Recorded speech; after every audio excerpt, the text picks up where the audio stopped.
The atmosphere in Sterling Tech's boardroom felt woven from velvet and ambition. Floor-to-ceiling glass walls revealed a sweeping view of the city, while the afternoon sun spilled across Richard Sterling's bespoke suit.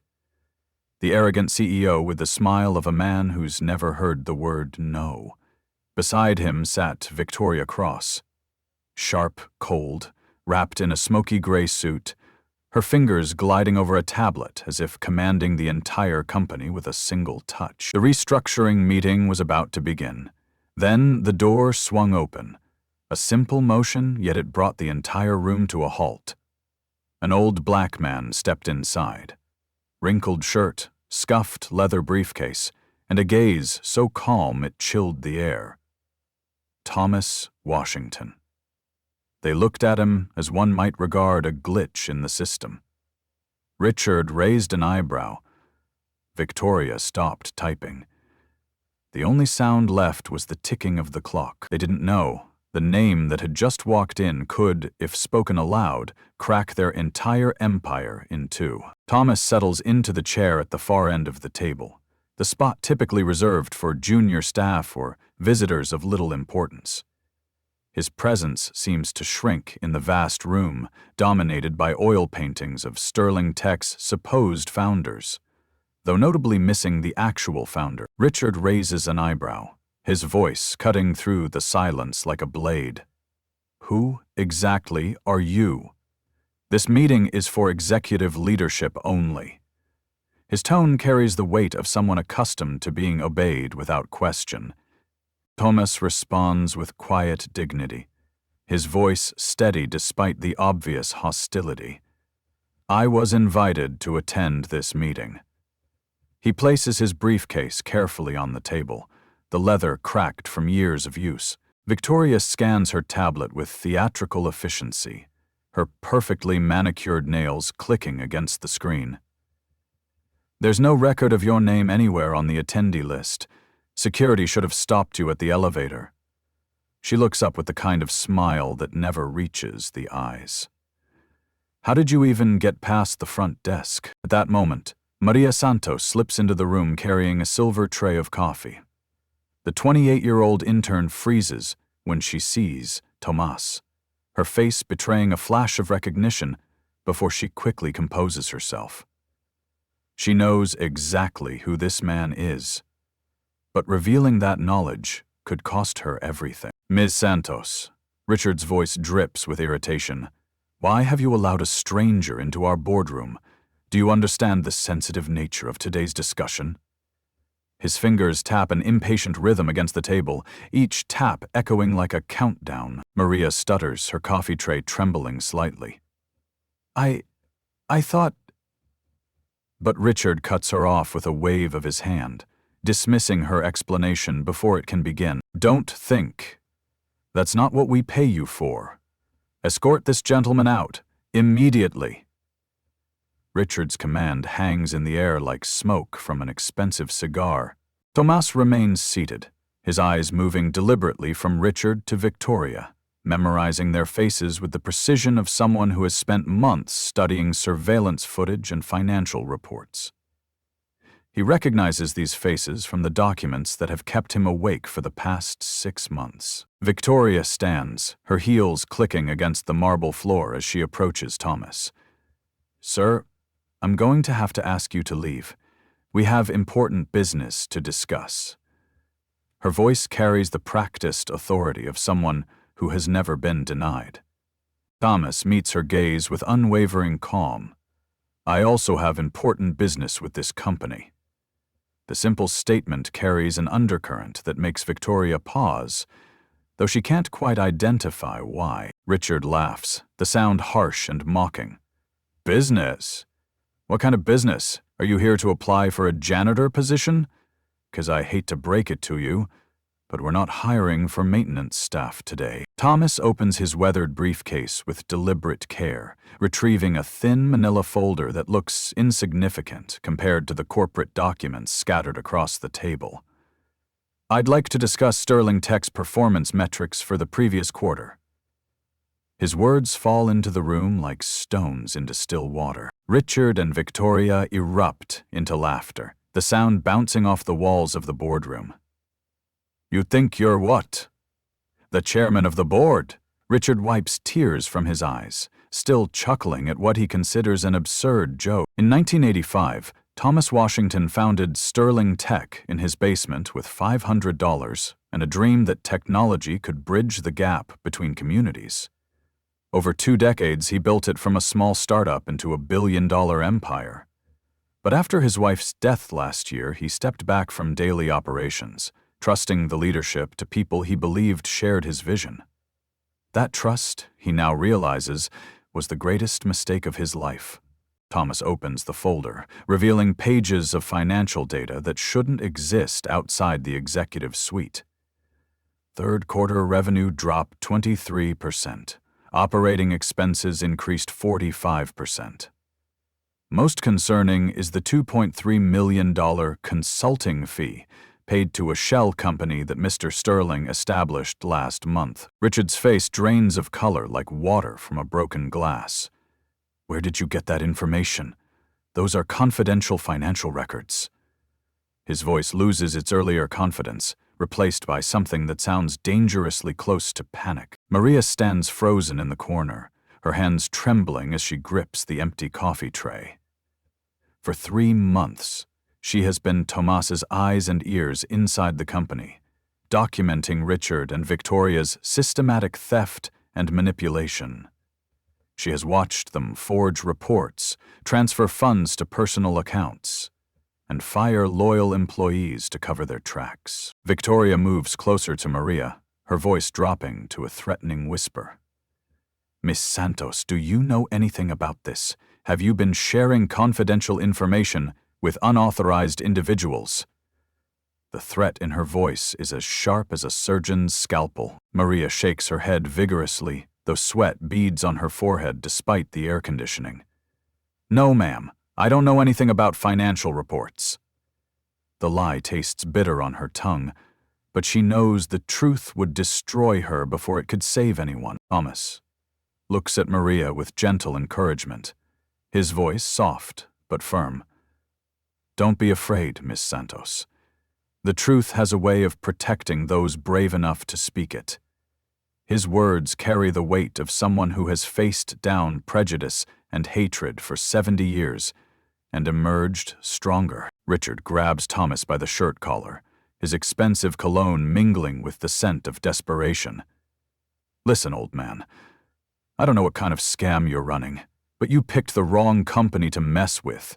Do you have any idea who I am? What kind of power I wield in this industry?" Thomas remains perfectly still, his voice never rising above conversational level. "I'm simply trying to understand why the company I spent my entire life building is hemorrhaging money and losing the trust of its employees." The statement hangs in the air like a thundercloud, pregnant with implications neither Richard nor Victoria fully comprehend. Victoria steps back, a frown creasing her perfectly made-up face. Something about this man's knowledge and composure doesn't add up. He knows details that should be impossible for an outsider to obtain, and his calm demeanor suggests he's not intimidated by their threats. Richard's laptop chimes with a notification alert, breaking the tense silence. He opens the device with theatrical flair, his fingers dancing across the keyboard with practiced efficiency. Well, well, well. It seems our security system has detected something very interesting. His smile grows wider as he turns the screen toward the room. "According to our intrusion detection system, someone accessed our servers illegally exactly 37 minutes ago. The IP address traces back to this floor, this wing of the building." Richard's eyes gleam with malicious satisfaction as he continues his performance. "And according to our security cameras, you've been wandering these halls for precisely 37 minutes.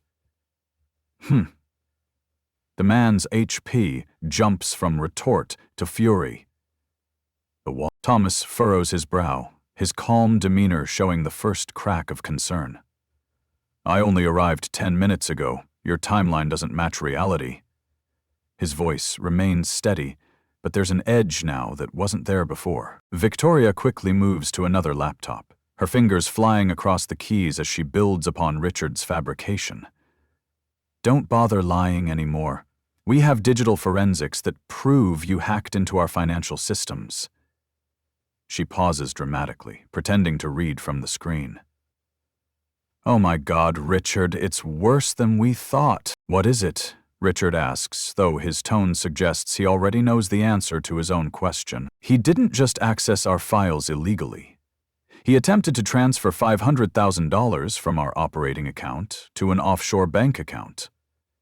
Victoria turns the laptop screen toward Thomas, displaying what appears to be a transaction record, with a user ID that matches the temporary access card Thomas received when entering the building. Thomas stands abruptly, his chair rolling backward. "That's impossible. I don't even have access to your banking systems." His voice carries the first hint of frustration, though he maintains his dignity even as the walls close in around him. Richard picks up his phone, dialing internal security with exaggerated urgency. "Security? We have a situation in Boardroom 47. We've caught a hacker red-hand. He's stolen confidential financial information and attempted to embezzle funds. We need immediate assistance." He pauses, listening to the response. "Yes, bring handcuffs. This man is dangerous." Thomas tries to explain, his voice rising slightly as the injustice of the situation becomes clear. "This is a setup. Someone has manipulated these records to frame me. Any forensic investigation will prove my innocence." But his words fall on deaf ears as Richard and Victoria continue their choreographed performance. Victoria opens yet another application, her expression shifting to one of mock horror. "It gets worse, Richard. He's also attempted to change the banking information for over 200 employees, trying to redirect their paychecks to accounts he controls."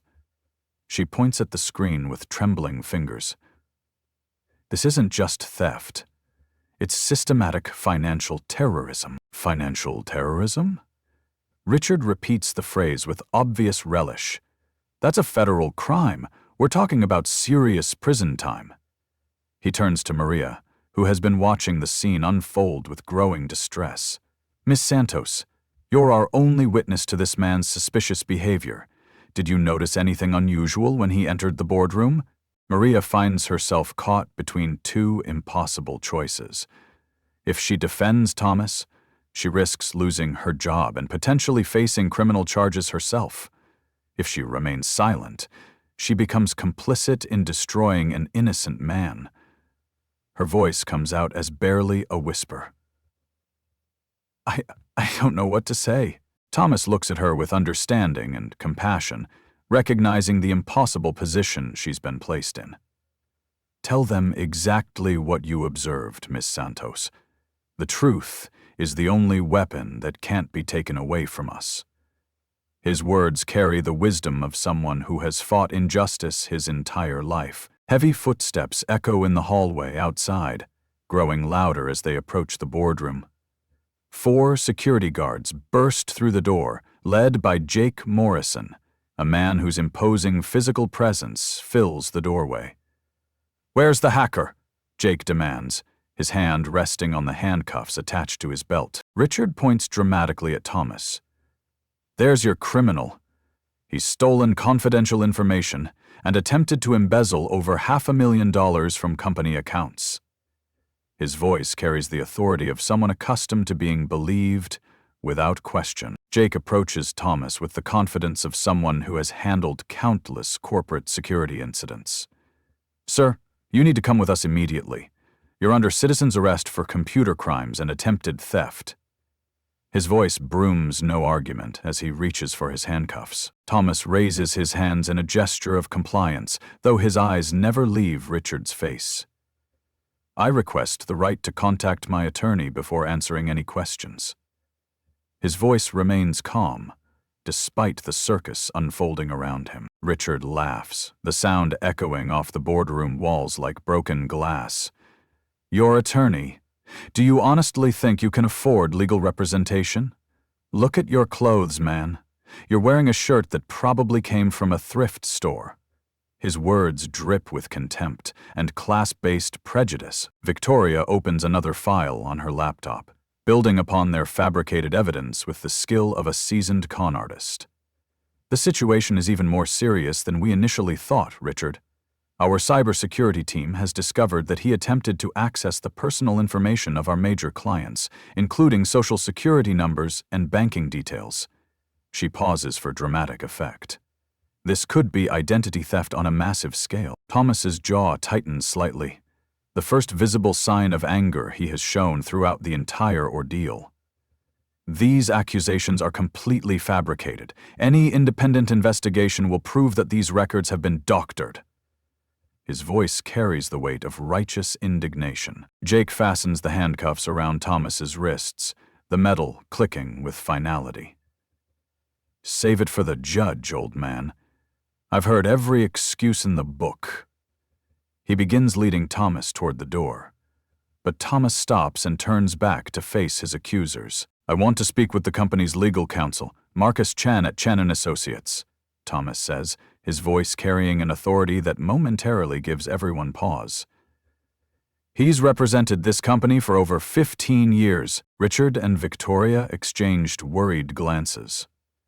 Marcus Chan is one of the most prestigious corporate attorneys in the city, someone who only represents Fortune 500 companies and billionaire executives.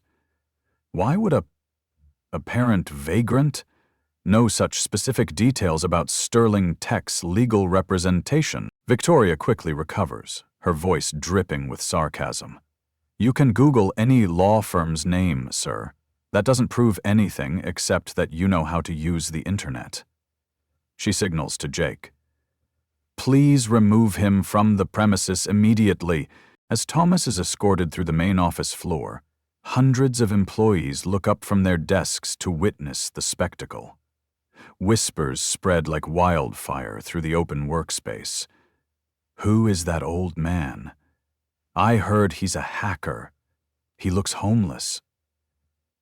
How did security let him get this far? Jake pushes Thomas into the elevator, his voice filled with disgust. You're lucky Mr. Sterling and Miss Cross are such professional people. If it were up to me, I would have thrown you out a window. The elevator doors close with a soft chime, carrying Thomas away from the scene of his humiliation. Back in the boardroom, Richard opens a bottle of champagne that he keeps hidden in a cabinet for special occasions. We should celebrate. That man could have destroyed everything we've worked so hard to build. The cork pops with a satisfying sound as foam spills over the bottle's rim. Victoria raises her glass in a toast. To a future free of troublemakers and corporate terrorists.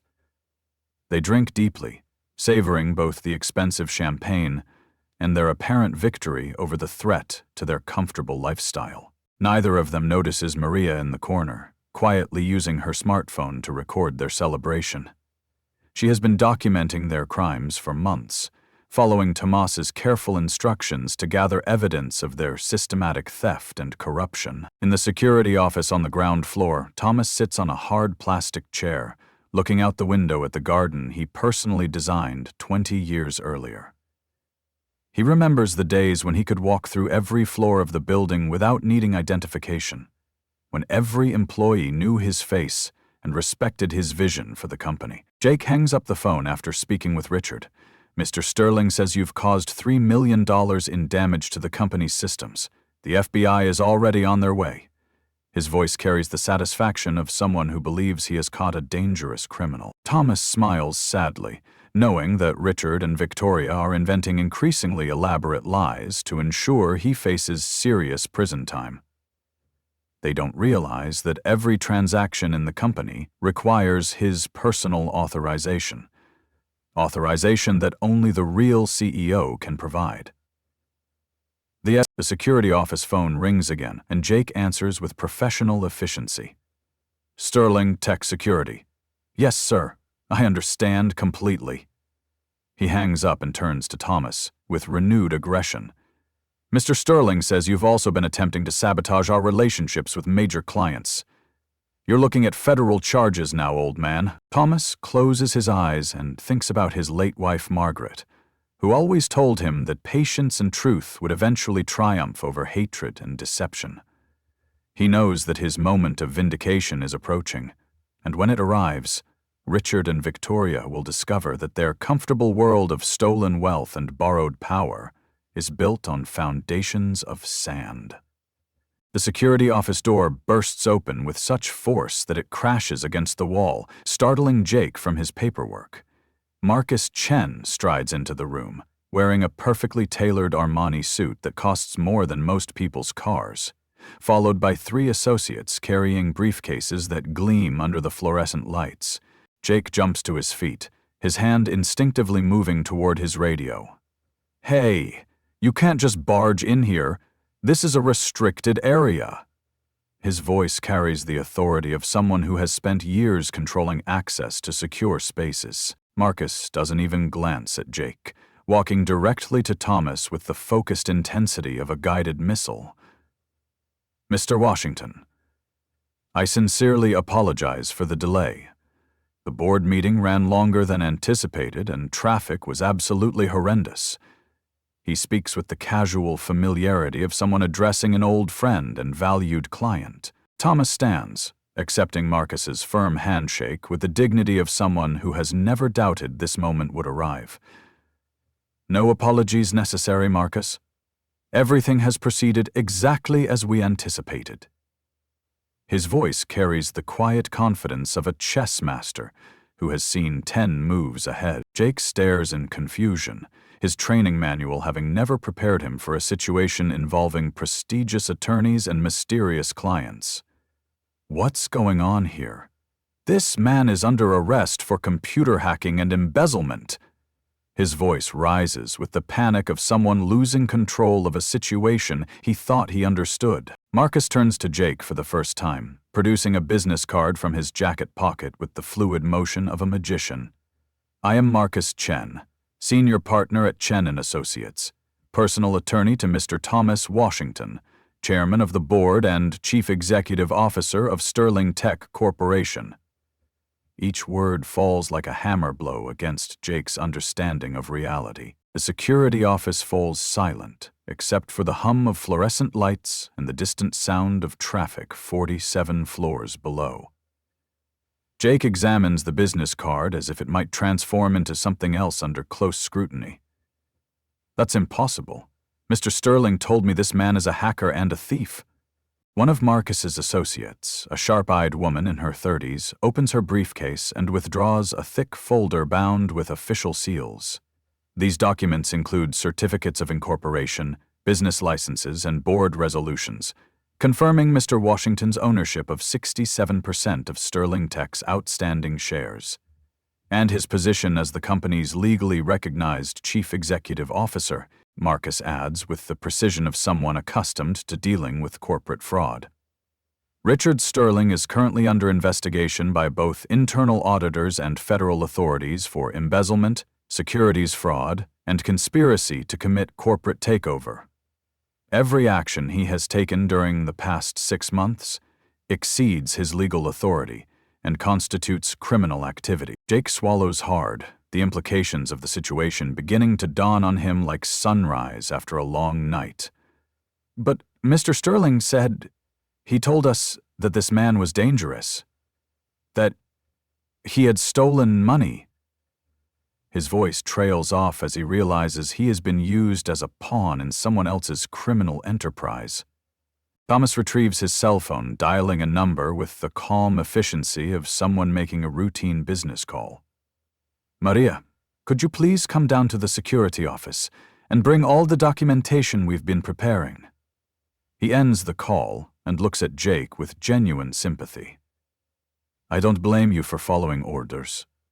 You were doing your job based on false information." 5 minutes later, Maria appears carrying a large box filled with documents, recordings, and evidence that she has been collecting under Thomas's direction for months.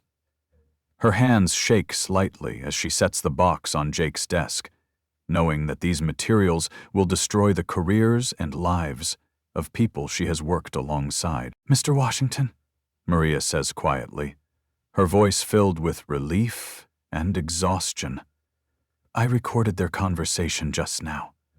They admitted to fabricating the hacking evidence and creating false financial records.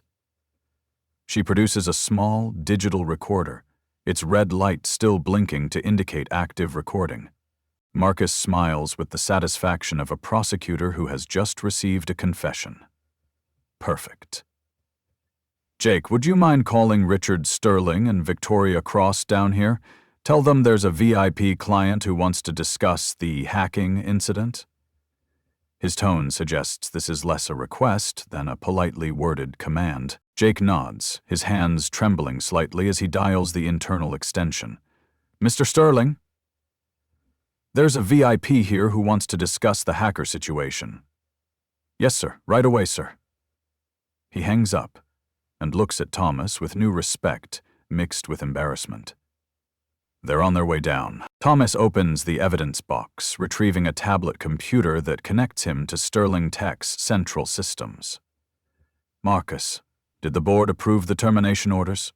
His fingers move across the screen with the practiced efficiency of someone who has been using advanced technology since before most people knew computers existed. Marcus nods, producing another set of documents from his briefcase.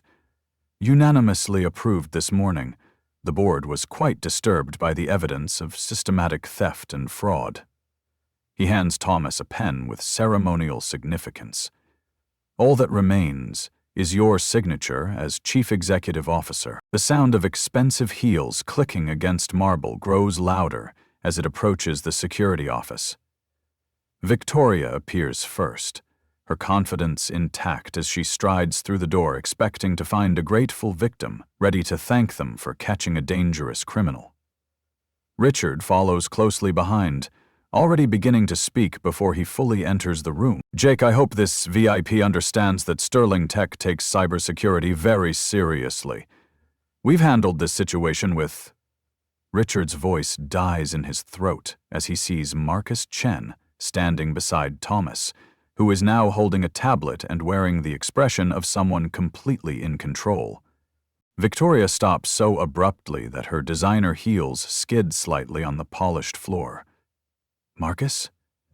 What are you doing here? Who called you? Her voice carries the first hint of uncertainty, like a crack in a dam that will soon give way to catastrophic flooding. Marcus stands with the bearing of someone delivering a death sentence. My client called me. Mr. Thomas Washington, founder and Chief Executive Officer of Sterling Tech Corporation. He gestures toward Thomas, who looks up from his tablet with the calm expression of someone who has finally arrived at a long-awaited destination. Richard stumbles backward toward the door, his face draining of color, like water from a punctured balloon. Washington, that name... It can't be possible. Mr. Washington retired years ago. He stepped down. His voice becomes smaller with each word, as if speaking quietly might somehow make the situation less real. Thomas looks up from his tablet, meeting Richard's eyes with the steady gaze of someone who has spent months planning this exact moment. I stepped back to care for my dying wife, Richard. But Margaret passed away 6 months ago, and I decided to return to see whether the company I built was still in safe hands. His voice carries the weight of profound loss mixed with righteous anger. Victoria's designer composure finally cracks, revealing the panic beneath her professional exterior. We didn't know. If we had known you were... we never would have... She struggles to find words that might somehow repair the irreparable damage of the past hour. Known I was what? Thomas stands, his full height commanding attention in the small security office. Known I was the actual owner of this company? Known I was the person whose life's work you've been systematically destroying? Known I was someone whose dignity deserved basic respect, regardless of my skin color or clothing? Marcus opens another folder, his voice taking on the formal tone of legal proceedings. Richard Sterling and Victoria Cross, you are hereby charged with 47 counts of embezzlement, securities fraud, conspiracy to commit corporate takeover, and violation of fiduciary duty. He hands each of them a thick packet of legal documents. The FBI will arrive within the hour to begin formal criminal proceedings. Thomas taps several commands into his tablet, each keystroke echoing like nails being driven into a coffin. I'm activating Security Protocol 9, which immediately revokes all system access for individuals under investigation for fraud. He looks directly at Richard. Your company email, building access, corporate credit cards, and bank accounts are now frozen. Richard drops to his knees on the cold marble floor, his expensive suit wrinkling as he pleads with desperate urgency. Please, Mr. Washington, please give us another chance. We can fix this. We can return the money. We have families to support. His voice breaks with the sound of a man watching his world collapse in real time. Families?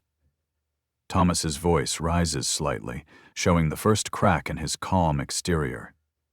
The 150 employees you fired to cover your theft also had families. The clients whose trust you betrayed also had families. My wife, who died while I was distracted trying to save this company from your corruption, was my family. Victoria attempts to approach Thomas, her hands clasped in supplication. We can make this right. We'll work without salary. We'll do whatever it takes to earn your forgiveness. But her words sound hollow, even to her own ears. Thomas shakes his head with finality. The time for redemption was every day for the past 6 months, when you chose theft over honesty, when you chose cruelty over compassion, when you chose to destroy rather than build. He returns his attention to the tablet. Your employment with Sterling Tech is terminated immediately. Marcus produces 2 additional envelopes, sealed with the official letterhead of Sterling Tech's board of directors. Termination effective immediately. You have 24 hours to remove all personal belongings from company property and return all corporate assets. His voice carries the cold efficiency of someone who has handled hundreds of similar situations. Jake stands in the corner of his own office, watching the drama unfold with the fascination of someone witnessing history. The man he had handcuffed and humiliated 30 minutes earlier is now revealing himself as one of the most powerful business executives in the state. Thomas looks at Jake with genuine warmth. You were doing your job based on false information. I hold no animosity toward you, and your position is secure. He pauses, his expression growing more serious. But I hope this experience teaches you to question authority when something doesn't feel right. Richard crawls across the floor toward Thomas's feet, his dignity completely abandoned in favor of desperate survival. I'll do anything. I'll testify against Victoria. I'll return every penny. Please, don't destroy my life. His pleas echo off the walls like the cries of a drowning man. Thomas looks down at Richard with a mixture of pity and disgust. You destroyed your own life the moment you decided that stealing from the company was easier than earning success through honest work. He turns away, unable to watch any more of Richard's self-abasement. Victoria tries one final appeal, her voice cracking with genuine terror. We'll disappear. We'll leave the state. You'll never see us again. But Thomas has already turned his back on both of them, his attention focused on rebuilding what they nearly destroyed. Marcus signals to his associates, who begin packing their materials with efficient professionalism. Federal marshals will escort you from the building within the hour. Any attempt to contact Sterling Tech employees or clients will result in additional charges. His voice carries the finality of a judge delivering a sentence. 1 week later, Thomas sits in the CEO office he designed 25 years earlier, but hasn't occupied since stepping back to care for his wife. The morning sun streams through windows that overlook the city he has called home for 7 decades, painting the room in warm, golden light that makes everything seem possible again. Maria knocks softly on the door before entering with his morning coffee, her confidence visibly restored now that she no longer has to hide her true loyalties. Mr. Washington, all 150 terminated employees have accepted our offers to return to their positions. The company morale survey shows the highest satisfaction ratings in 5 years. Thomas smiles, accepting the coffee with gratitude that extends far beyond the simple gesture. Maria, do you regret helping me expose the truth? I know those months of secrecy must have been difficult for you. His voice carries genuine concern for the young woman who risked everything to do what was right. Maria shakes her head emphatically, settling into the chair across from his desk. Not for a single moment. I only regret that it took so long to find the courage to act. She pauses, her expression growing thoughtful. But I was terrified the entire time. What if they had discovered what I was doing? Thomas opens his desk drawer, retrieving a framed photograph of himself and Margaret on their wedding day 40 years earlier. Fear is the natural response to injustice, Maria. But courage isn't the absence of fear. It's choosing to do what's right, despite being afraid. He traces the edge of the frame with gentle fingers.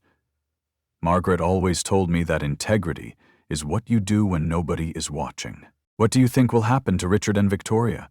Maria asks, though her tone suggests she's not seeking information as much as philosophical guidance. Thomas considers the question carefully, his eyes focused on the garden visible through his office window. They'll face the consequences of their choices. The federal charges alone carry potential sentences of 15 to 20 years. But I hope they'll use that time to understand why their actions were wrong, not just because they got caught. He stands and walks to the wall displaying his company's awards and achievements, accumulated over 4 decades of honest business practices. When I started Sterling Tech, people told me that a black man couldn't succeed in the technology industry. They said I should stick to appropriate jobs and stop reaching beyond my station. Tomas turns back to Maria, his expression carrying the wisdom of someone who has fought prejudice and emerged stronger. I didn't build this company to prove them wrong, though that was certainly satisfying. I built it to create opportunities for people like us, people who are often underestimated because of how we look or where we come from. So what happens now? Maria asks, though she suspects she already knows the answer. Thomas returns to his desk, opening a folder filled with plans and proposals that represent the future of Sterling Tech. Now we rebuild. We create systems that prevent this kind of corruption from happening again. We establish mentorship programs for young leaders who understand that power is meant to serve others, not enrich ourselves. He pulls out architectural drawings for a new wing of the building, dedicated to educational programs and community outreach. Margaret and I always planned to use our success to lift others up. Her illness forced me to delay those plans, but now I can honor her memory by making them reality. Maria examines the drawings with growing excitement, seeing the vision of a company that serves as more than just a source of profit. This is incredible, Mr. Washington.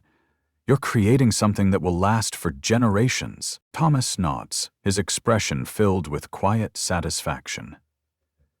That's the difference between building something and stealing something, Maria. What you build can last forever. What you steal will eventually crumble, because it was never really yours to begin with. So there you have it, folks. Thomas Washington's story might sound like something from a Hollywood screenplay, but situations like this happen every single day in corporate boardrooms across America. How many Richard Sterlings and Victoria Crosses are sitting in executive meetings right now, assuming they can dismiss and humiliate people based on appearance, age, or skin color? But here's the beautiful truth. There are countless Thomas Washingtons out there. People with real talent, genuine authority, and authentic power who are simply waiting for the right moment to show the world exactly who they are. And let's not forget the Maria Santoses among us, Young people with courage and integrity who are willing to stand up for justice, even when it puts their own futures at risk. The question for you is simple. When you witness injustice, which character will you choose to be? Will you be the silent bystander who watches discrimination happen without speaking up? Will you be the perpetrator who uses whatever power you have to diminish others?